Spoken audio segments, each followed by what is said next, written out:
Hello, flight instructors and NAFI members. John Niehaus, Director of Program Development for the National Association of Flight Instructors, welcoming you back to another episode of the NAFI More Right Rudder Podcast, the podcast for flight instructors on the go.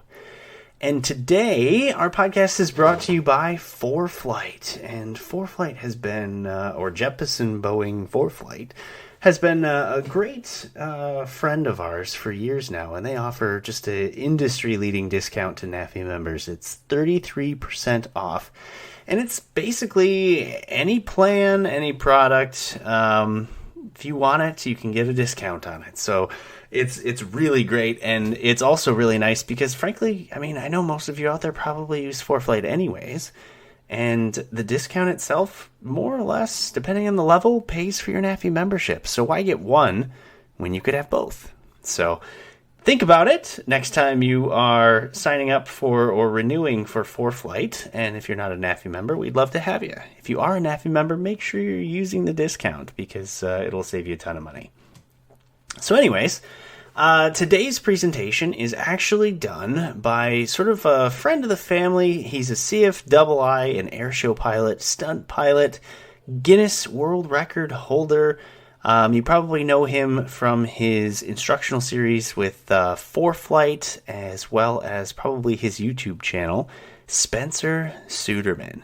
Now, you also might remember a couple months ago we did an interview with him and Beth Stanton for their Writers Behind the Stories series, and that was talking about kind of a little bit about his background, but also about the article that he had written for the magazine, which was cool. So Spencer's done a couple things with us, and we certainly appreciate all of what he does for NAFI and its members and the flight instruction community as a whole.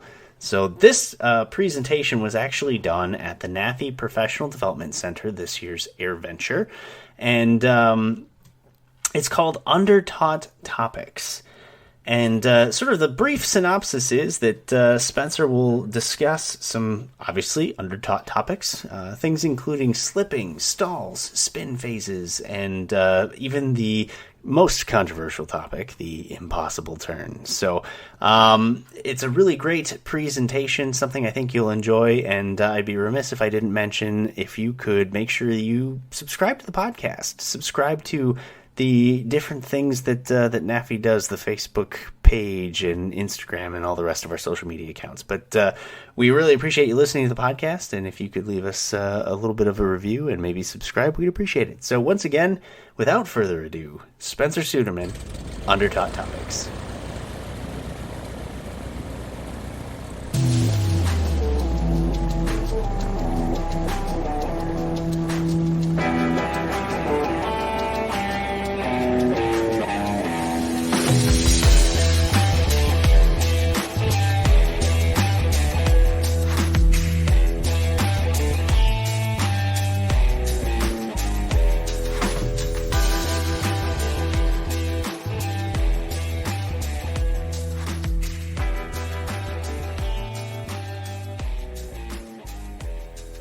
I became a CFI in 2002, and I did it because in 1999 and 2000, I was taking an emergency maneuver training and spin training course at Santa Paula Airport with Rich Stoll.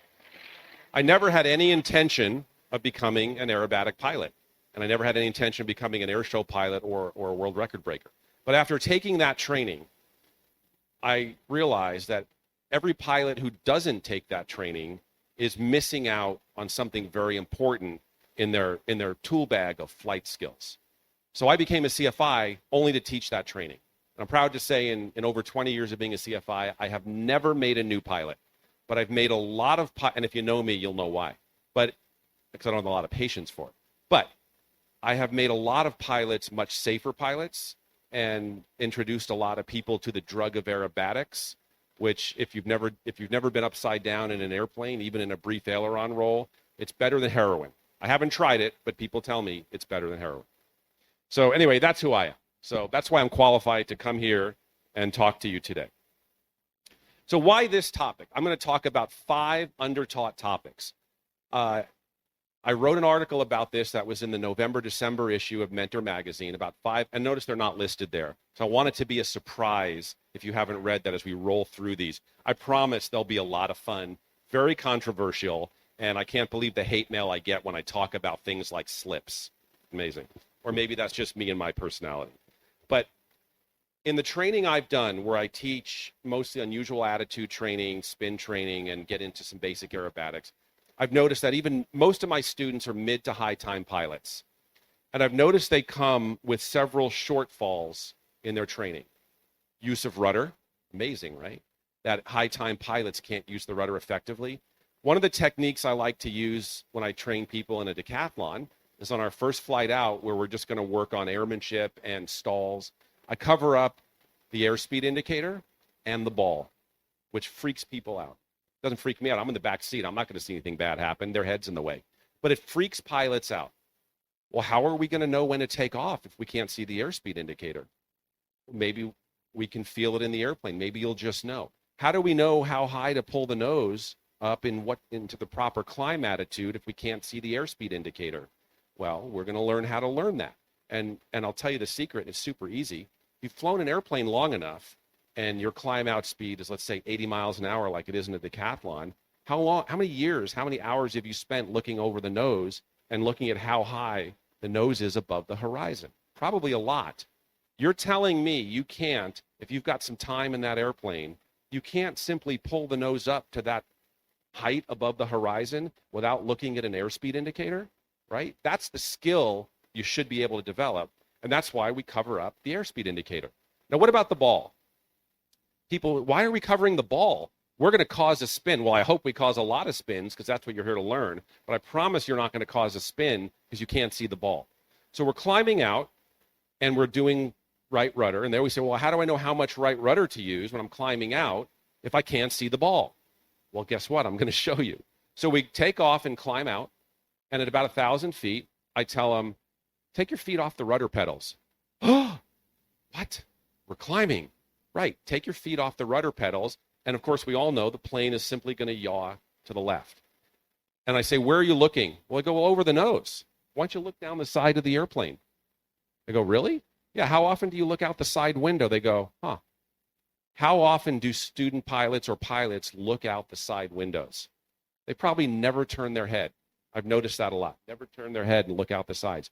Then I'll say, how often do you look at the wingtip while you're climbing to notice the angle of the wingtip to the horizon? They go, is that something I should be looking at? Well, yeah, it is. You should know what that looks like. What does that look like when you're climbing? What does that look like when you're in level flight? What does that look like when you're in a descent flight? So anyway, we're climbing. I have them take their feet off the rudder pedals, and they notice there's a lot of real estate disappearing under the left side of the airplane because it's yawing to the left. And I just say, now add in enough right rudder to make that stop. And they do it. I go, now lift the little rubber cover on the ball. Where is? They go, oh my God, it's in the middle. There you go. It's that simple. Now, what do you feel in the airplane, right? What does your butt feel, right? How do you feel the pressure in your butt? How do you translate that into how much rudder pedal you need? And then after that, it's over. The not seeing the ball is a non-event at that point. So I've noticed this is a big shortfall. I've had multi-thousand-hour pilots who fly, fairly high-performance airplanes who've not figured out how to use a rudder without looking at the ball. And that's a bit. Now, for those of us who fly aerobatics or gliders, this is like second nature. So those are the kind of skills I think we need to improve on, and where this presentation comes from. All right. So a couple things in flying, right? We have a lot of irrational fear in flying. Well, I'm afraid of. Well, a lot of people are afraid of spiders and snakes. Snakes on a plane, everybody knows why that's a problem.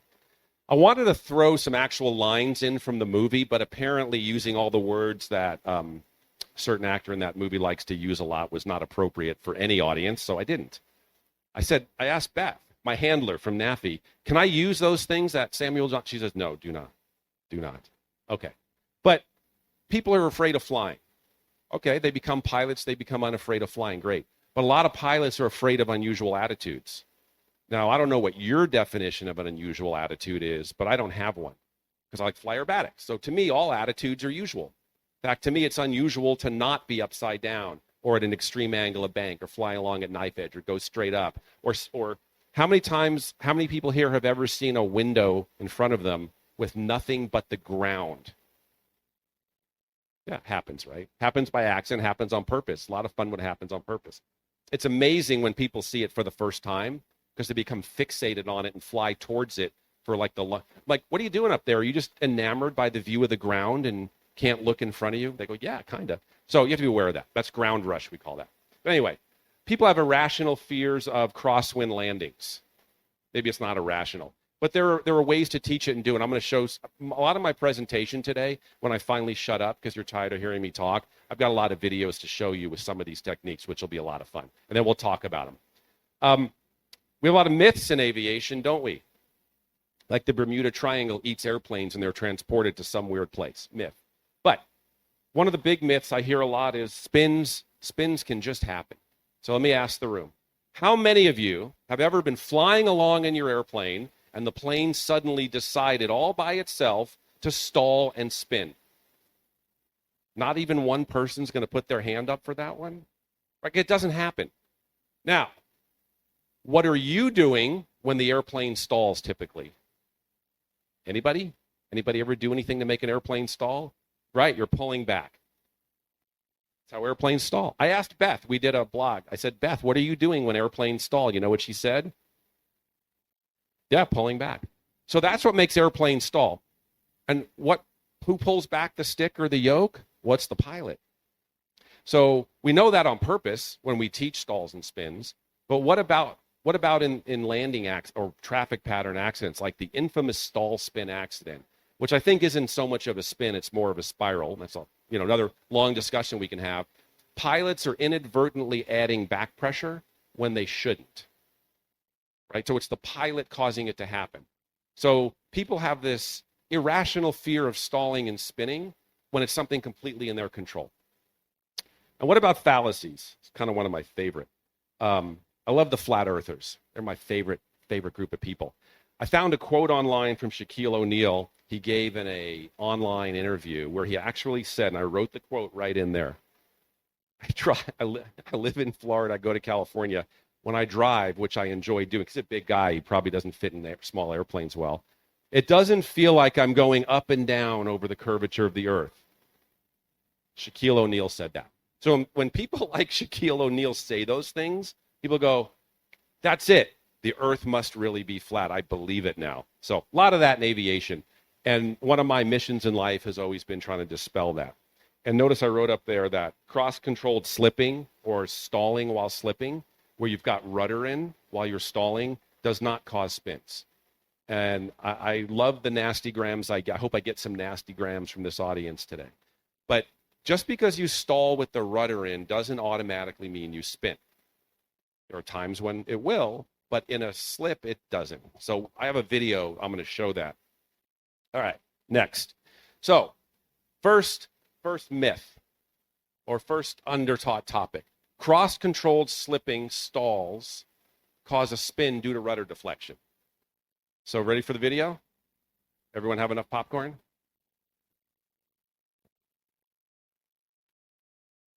And there's our first AV failure. Something else I like to show people is what happens when you stall in a slip, so a cross-controlled stall.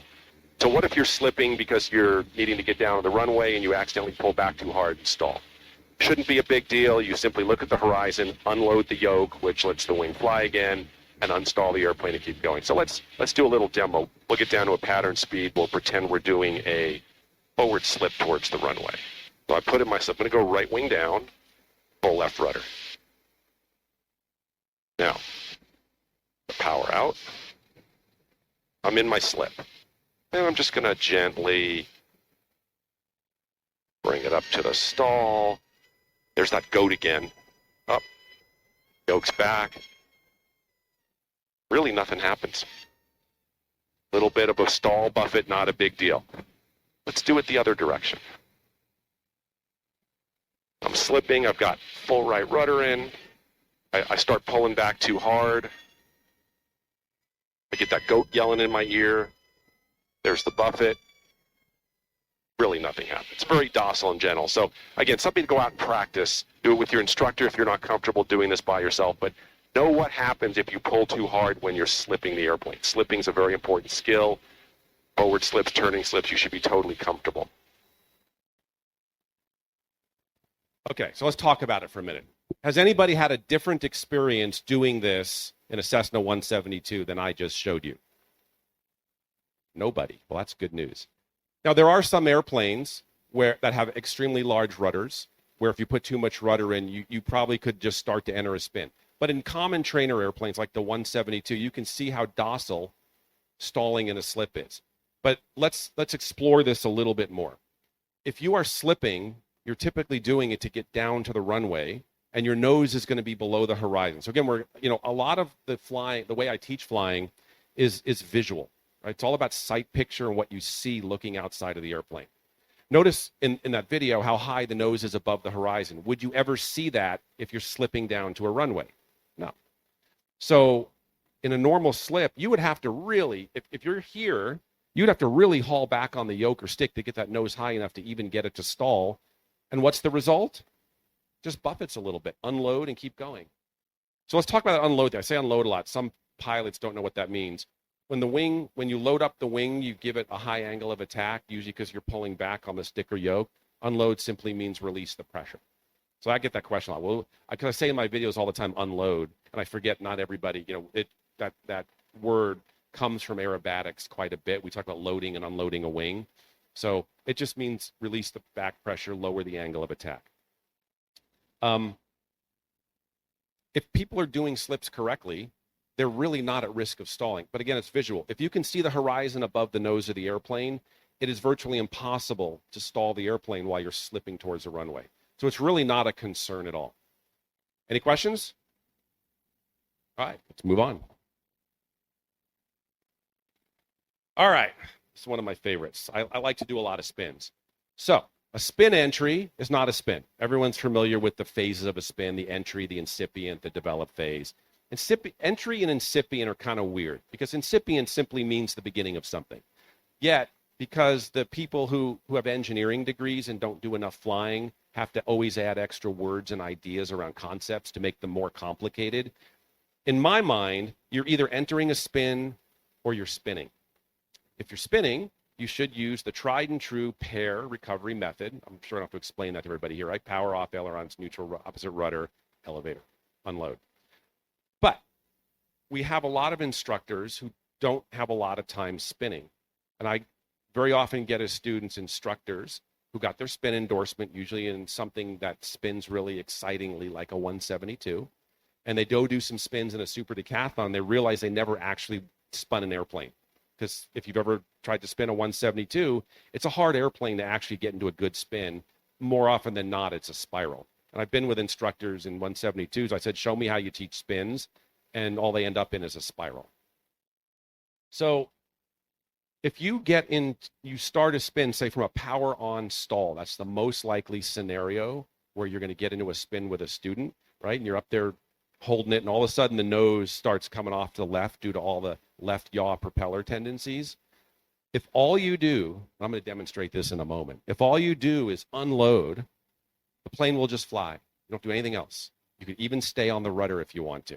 However, what a lot of instructors will do is think, oh no, we're entering a spin, and they will try to execute a pair recovery, stomp on the right rudder, and actually pull the power out and actually induce a right yawing spin. Now you're in a right yawing spin while they thought they were doing pair to recover something that wasn't a spin. Now, I know a lot of people don't do as many spins as I do, but just trust me when I tell you, if you're not in a developed spin, if you simply unload, plane will fly. It's just that simple. So let's look at the video. I'm going to try that again. Didn't work. I'm going to demonstrate a recovery from an incipient phase of a spin. It's not yet developed. I don't even need to use full pair. I'm just simply going to unload the stick, and the spin will stop right away. So get the airplane slowed down, and put it in the climb attitude, get the stall to come to me, and right about when I'm ready to stall, I'm going to bring the stick back, rudder in. Now, that's the incipient phase. If I simply unload, look at that. Spin's over. I didn't have to use the full pair recovery because it wasn't a developed spin. It was incipient, and simply by unloading, I made the wing fly again. He got right out. Any questions? Anyone done this? Okay, good. Right? Anyone had a different experience than I have? Simply unloading when the spin just starts? Guess not. All right. I love a compliant audience. It's great.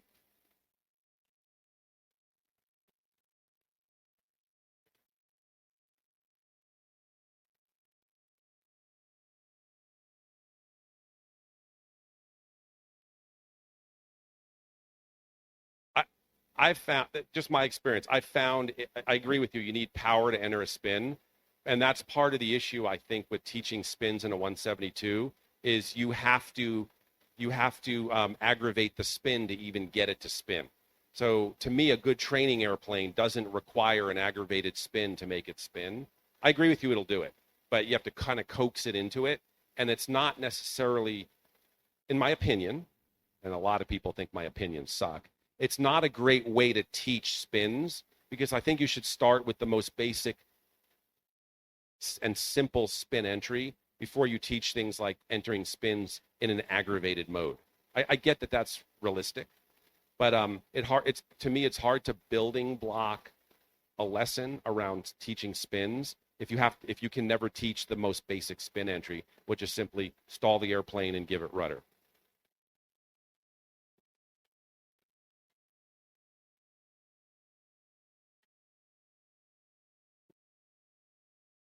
Base to final.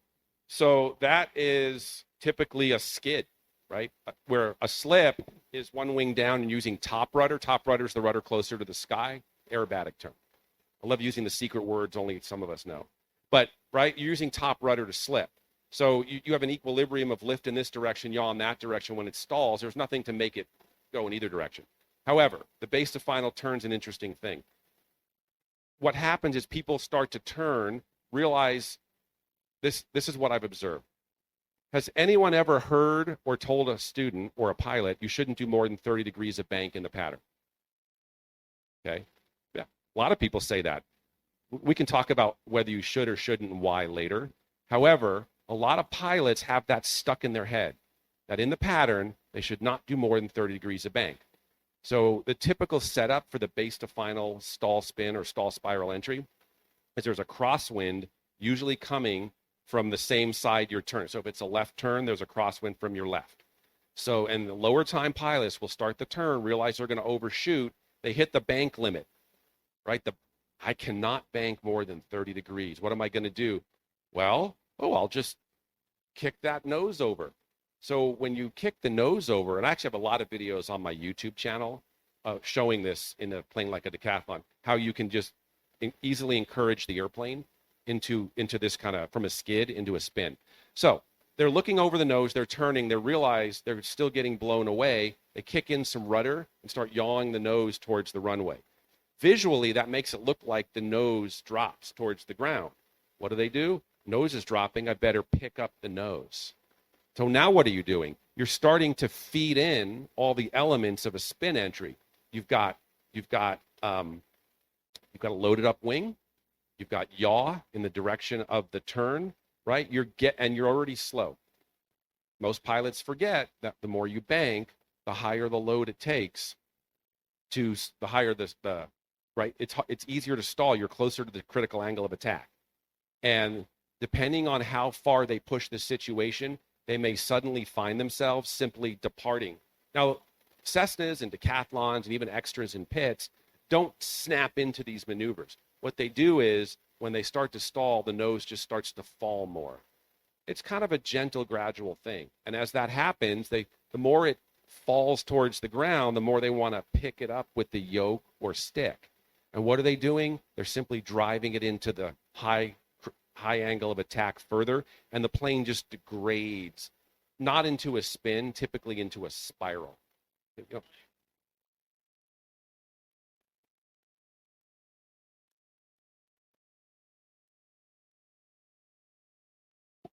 Right, and you're getting into a spiral. And then they panic because now the nose is getting, right, even closer to the ground, and they just pull harder. And they're just driving themselves into the maneuver. So what we really need to teach people how to do is unload. When I teach unusual attitude training, what I tell people is, by the end of this program, at least what you're going to show me in the airplane is, you're going to be spring-loaded to unload.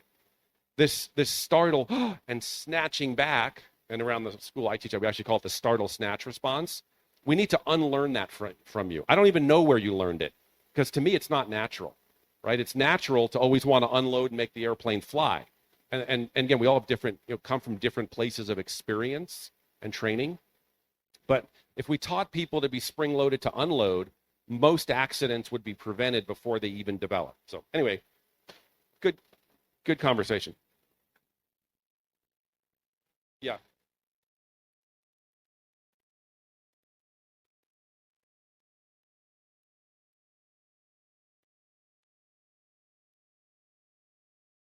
It's hard to hear.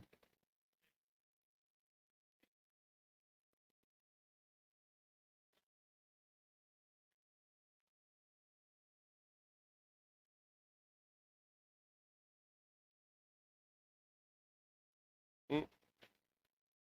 Well, the goal is to, do that at altitude and make sure people understand they should not get there in the first place. That they should be, well before that happens, they should already be aware they've put themselves in a bad situation. The problem is we just don't teach a lot of this in normal primary flight training. Some instructors do, but we don't see it a lot taught that way. We don't see it done at altitude to show students all the what-if scenarios. Anyway, let's move on. All right, next one might be controversial. I'm a fan of teaching people to, in a crosswind, to slip all the way to touchdown and land on the upwind main and maintain control. The crab and kick method, look, you can go sit at any airport where there's a lot of training activity. You can watch people in a crosswind come in all day long and crab like this and try to kick it straight, right? And when you're learning how to fly, you don't know your plane well enough. You don't know yourself well enough. It's so easy to overshoot the kick or underkick and land with a side load, bounce the airplane, and it's really just not a great technique to teach, in my opinion. I like to teach people in a slip, you can completely control the airplane. You can modulate all the flight. I'm going to show a video in a minute. Modulate the flight controls and control it very easily. You need more aileron, more rudder, whatever you need, and control it very easily and have a very nice, as long as you make sure the nose is pointed straight down the runway with the right amount of rudder pressure, land it straight. It's so much easier. And it builds confidence in crosswind landing technique, because the crab and kick straight method, I don't think builds confidence in people. It's more scary because they kind of never know how it's going to turn out. Yes. No difference. In fact, in a tailwheel airplane, so Mark was he knows where I'm going. Mark was talking about wheel landings. I'm a big fan of wheel landings. I do them. I used to do my pits all the time, even though people say you can't wheel land to pits. I'll argue that one all day long. But in a tailwheel airplane, if you do a wheel landing, I find in most tailwheel airplanes in a heavy crosswind, you have much more control. I'll land on one wheel, right? Tail up, wheel landing, upwind main, and let the other one come down. And then it's, as I push forward to stick those mains on, very controlled. I've landed my pits in probably up to 40 knots crosswind at air show, where like you're in an air show, I got to go fly. I've flown with like 40 to 50 knots of on-crowd wind and then had to land in that. And I'm still here talking to you, and I haven't broken any airplanes doing that. I've broken them doing other stuff, but not that. All right. So let's look at the video. All right, as we line up with final for runway 13, the wind is 140 at 15, gusting 18. So there's a good crosswind. And a good crosswind calls for a slipping approach with the slip held all the way to the runway and land on the upwind main wheel. I'm going to start off with a little bit of crab to stay lined up with the runway. Don't need to slip yet. Slow the airplane down, get in first notch of flaps. A little high on the approach. I'm going to put the slip in. Wind's coming from the right, so I'm going to put the right wing down, put in left rudder. I'm going to start off with full left rudder and as much wing down as I feel I need to hold center line. Probably need a little less rudder, a little less wing down. I'm just modulating it to hold center line. I'm going to take the slip out for now. It seems like my sink rate is adequate. I feel like I can make the runway safely. All right, a little bit of slip back in. Bit of left rudder, a little bit of right wing down into the upwind.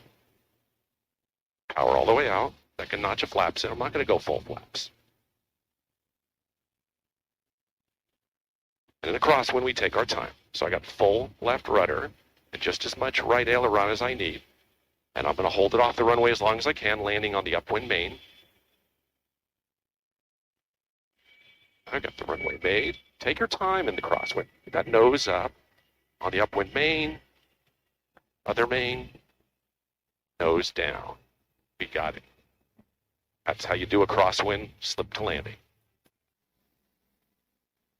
Okay. Any questions, comments, criticism? I always get criticism. Yeah. When we slip to a landing, common procedure, in the POH and a lot of the Skyhawks says something to the effect of slipping with flaps not recommended. It's the full flaps. But okay, but we landed full flaps with the crosswind all the time and we're slipping. So what's the deal? Does it actually? Good. I've done it a million times and I haven't had anything bad happen, but I kind of have to tell the students, don't do it on your check ride because it says in the POH and so forth. So what comments on that? Sure. What the POH says, and it's mostly the Cessnas with flaps that can go to 40 degrees. And if someone wants to fact check me, I could be wrong. But it's typically the planes with the 40-degree flaps. It says avoid slipping with full flaps extended. It doesn't prohibit slipping. Does anyone know what happens when you slip with full flaps? Yes.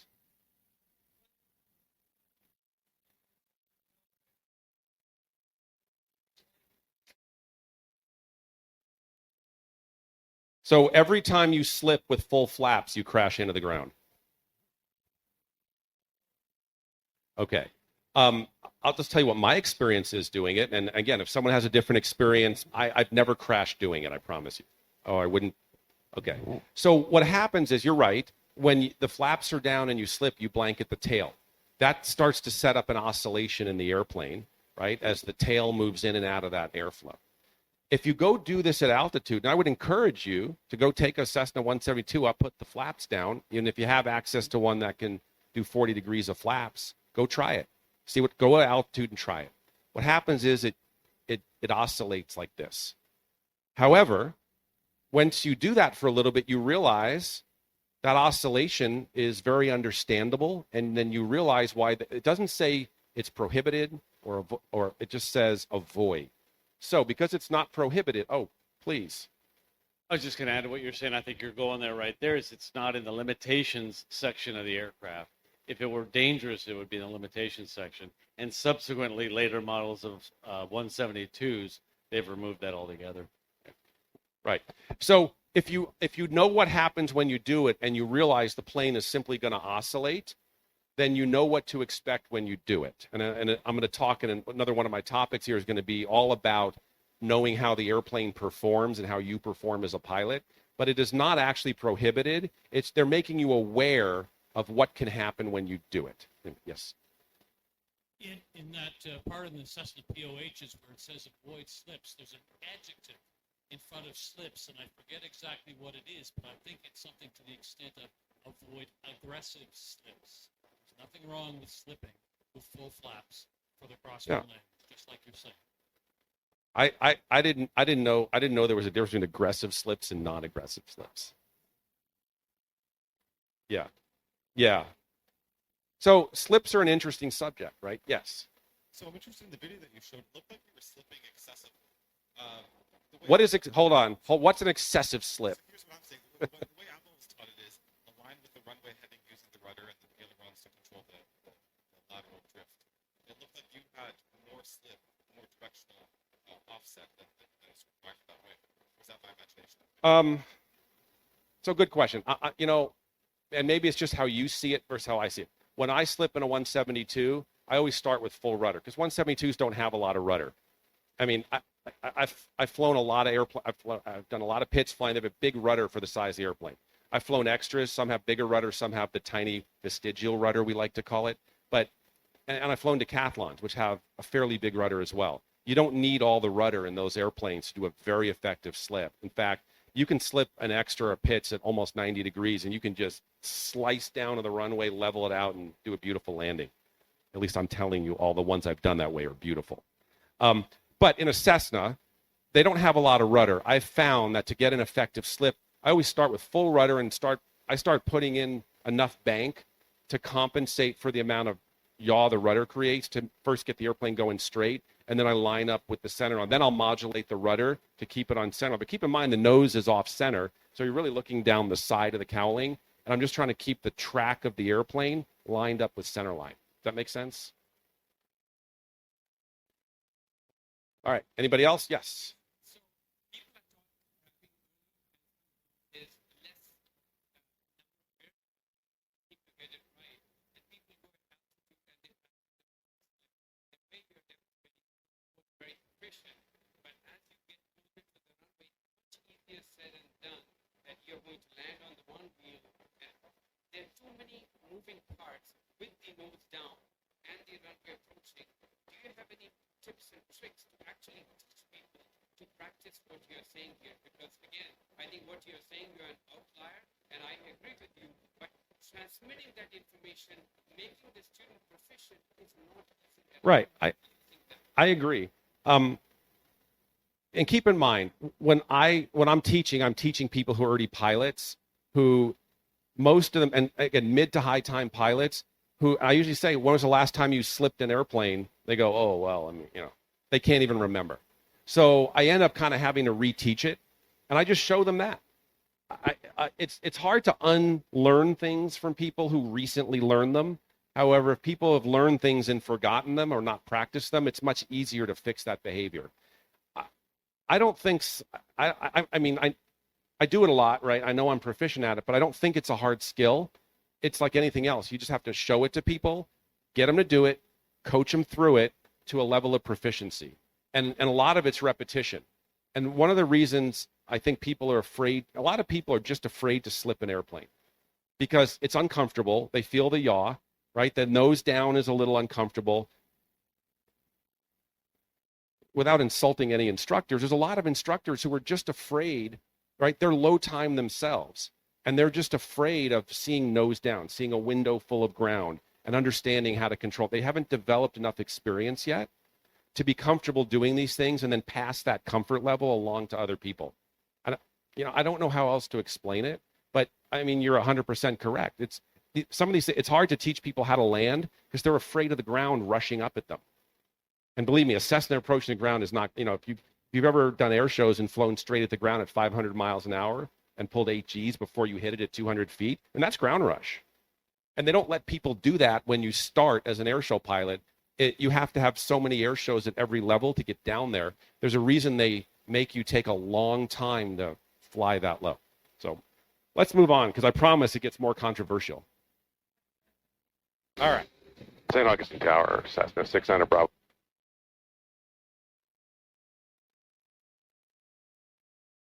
I think it's not advancing.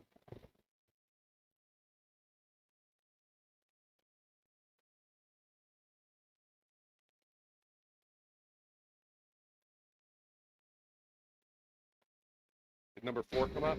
St. Augustine Tower, Cessna. Hang on. AV Tech here is working on it. You're not going to reboot the whole computer, are you? Yeah, delete.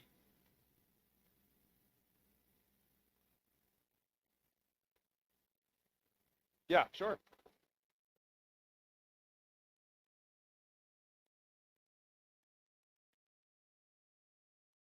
Yeah, I was just saying, for forwards to full rudder and your nose is pointing 20 or 30 Right. degrees from the runway, whereas a side slip, you're using just enough rudder to maintain your nose aligned with the center line. Maybe that was the distinction. Yeah, I probably should have said that at the beginning. I don't make a distinction between forward slips and side slips. I know what the book says. I know what we're supposed to. This is why they don't let me teach people how to fly. What? Yes, we should be. No, we should be right there. Okay. So let me clear something up. So it's a good question. I know there's such a thing as forward slips and side slips, and there's a whole written definition about how they're different and all this stuff. But if you fly them, what are you doing different in either one? You still have bank one way, opposite rudder, using the elevator. Because we're going to talk about turning slips in this. So I like to think of slips as turning, or forward slips, which are typically used for, and I know, I have this argument with the Sporties guys. Some of I make videos for Sporties. I forget who I'm talking to. They're like, you got to make the videos for the new Cessna pilots. And I get it. To me, when you're slipping, you're slipping. I know how to make the airplane go that way or that way or that way, track this way, lose more altitude. It's just learning how to modulate all, because it's really the difference in slips, whether it's a side slip or forward slip, is how much of each flight control you're modulating in to get the airplane to do what you want. But the key is making the airplane do what you want, right? Showing the airplane who's the boss. All right. So let's talk about the turning slip from down. So one of the maneuvers you have to teach, and they may get asked to show on a check ride, is the 180 power off landing as an emergency procedure. I've had a few emergency landings, including one where I had no prop on my airplane in my pits and, landed. And I promise you, I did not get 100 in the pattern, 180 degrees of beam the numbers. I already had no power. And then, do this really cool maneuver to the numbers. So it's a great maneuver when you have to teach it. I like to teach it that as soon as you roll into the bank to turn, it's a slip. Create a slip right there. You can very easily control the airplane down to the runway. And even if the wind's coming from the other direction, by the time you roll out on final, you flip the slip over to the other side while you're still several hundred feet up and do it. So anyway, let's take a look at this, and then everyone can throw rocks at me after. St. Augustine Tower, Cessna 600 Bravo Charlie, downwind to beam for the option. River 9 Bravo Charlie, runway 31, clear to land. We're going to do a runway change. We'll taxi you back.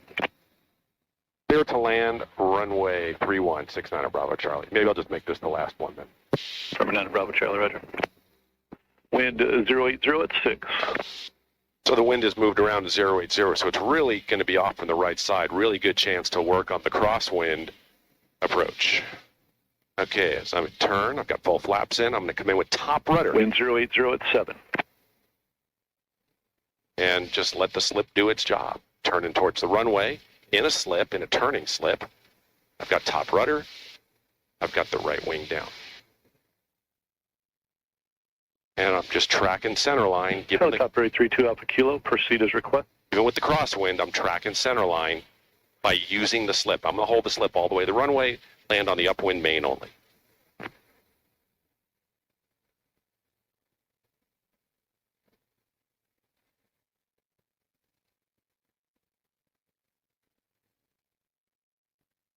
Take your time in a crosswind.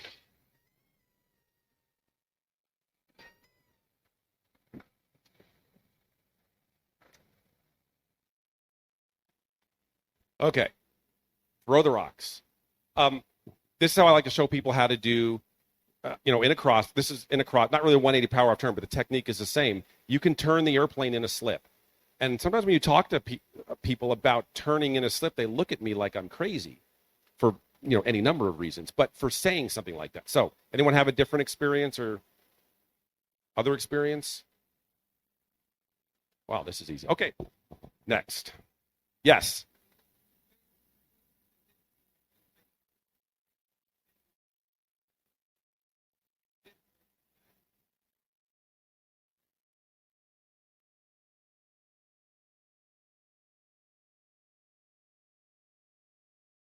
Well, thank you. I agree. All right. The last subject I'm going to talk about, probably the most controversial thing in aviation. People get their feelings hurt in internet forums all the time over this subject. Amazing. The impossible turn. So before I show the video, and actually the video, I'm not going to show any flying other than me talking about an airplane. So I did this for Sporties. This was part of a series. And they said, well, how are you going to present this? And in my mind, it really should never have been called the impossible turn. It's really the improbable turn, because some people have actually done it. And they've done it for two reasons. One is luck. I don't think we have to explain what luck is. And the other is they've gone out and practiced it at altitude. They've learned about how the airplane performs with no engine, especially in turning flight. They understood how they perform as a pilot, and they were able to apply that in an engine out. Now, there's a ton of variables to this. How high are you when the engine quits? Right? What is going to be your minimum, maximum altitude to try it if the engine quits? And I'm going to remind you, I'm going to say it in the video, in the Cessna emergency checklist, number 8 says, if you lose power after takeoff, land straight ahead. So let's just start with that. The checklist says don't do it, but everybody's kind of rationalized how they can do it. So let me, because I got a ton of hate mail from people like, how could Sporties put this on their YouTube page, and who's this Spencer guy, and arrest him. So let's look at that first. And this is a great way to end the discussion, because I think we can all discuss this. Really, my goal is to help pilots and student pilots learn how to win arguments in internet forums over the impossible turn. My only goal. One of the most important emergencies you can plan for and train for is an engine failure right after takeoff. Well, let's see what the checklist says. The checklist has many items on it, but number 8 is the one we're going to talk about right now. Number 8 says land straight ahead. So if the checklist says land straight ahead, why do some pilots think they can turn back towards the runway and attempt to land on the runway they just took off from? Some pilots call this the impossible turn, but really it's the unlikely turn or the improbable turn, because so many pilots have rationalized that they can actually turn back towards the airport and land on the runway they just took off from, that I don't even know why we call it the impossible turn anymore. While it's unlikely you'll make it, especially if you're low to the ground and close to the airport, and many pilots have proven over and over again that you can't make it, it's a misconstrued emergency procedure. What are the factors at play here that prevent so many pilots from achieving the impossible turn? You have to consider the aerodynamics of the airplane. When you've lost power and you've established best glide and you start turning and banking the airplane, the more you bank, the more the airplane's going to sink.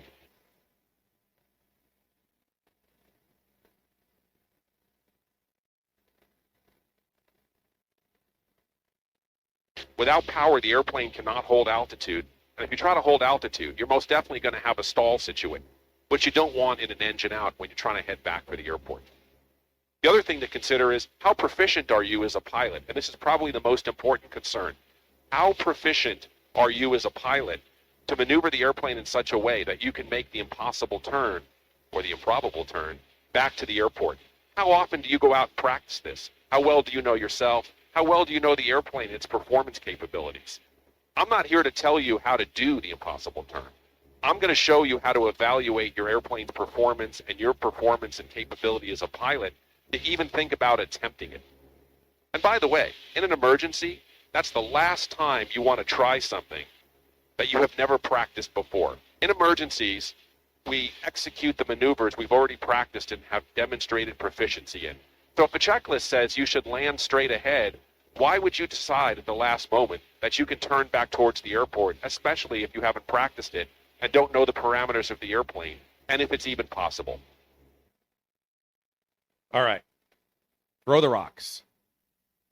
So the number one piece of nasty feedback I got from several people on that video is, good job keeping your head on a swivel looking for traffic outside the airplane. All right. Oh, yeah. So you said the Cessna manual says if you lose an engine on takeoff, continue straight ahead and land straight ahead, or whatever it says. At what point are you no longer on takeoff? It's a rhetorical question. I have no idea. But at some point you're not, right? Yeah. Right. So I agree with you. Okay. So actually, that's a great question. At what point are you no longer on? Thanks for queuing me up. At what point are you no longer on takeoff? I don't know. I don't know if anyone can really answer that question. In my mind, you're taking off until you're leveled off, or you're so far from the airport and high enough that it's pretty clear you could probably safely turn around and glide.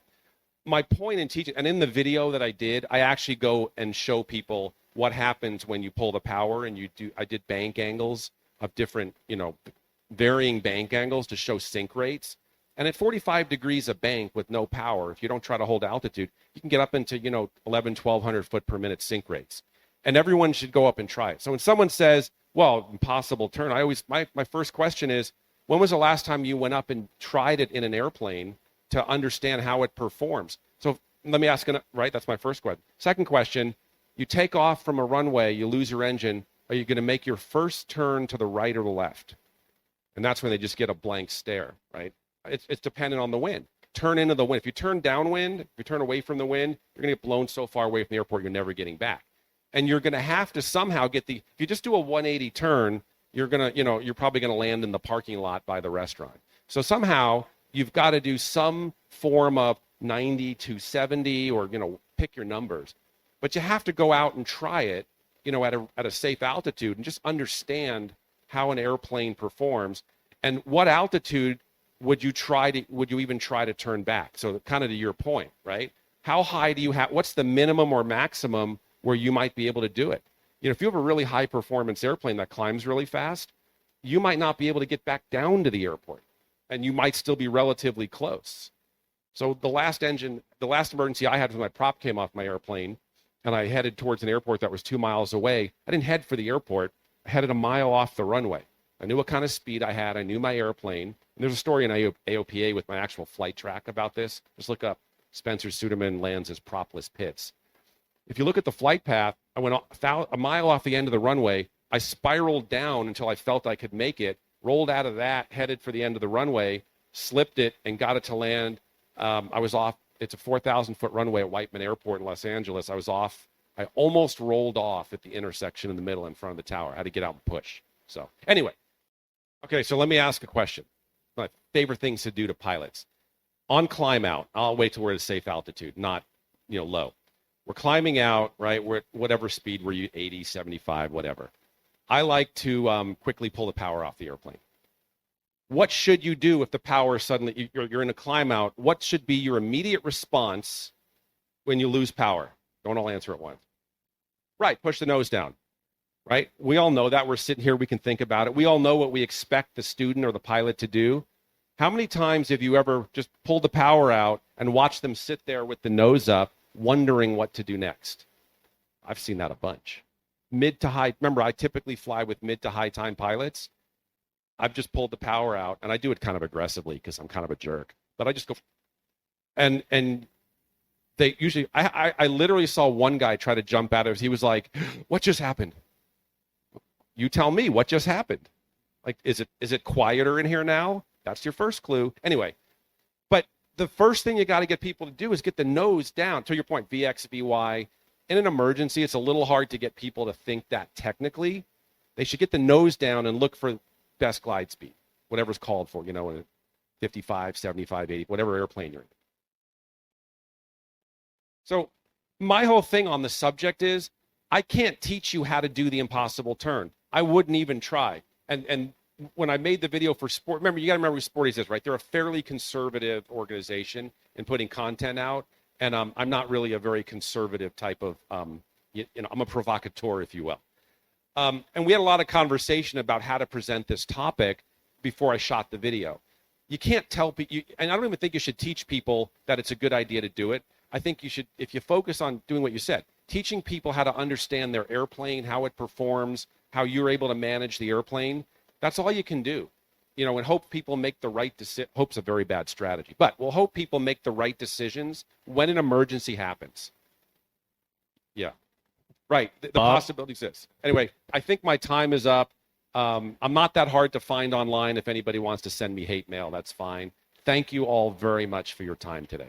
Thank you, Spencer. That was outstanding. Appreciate it.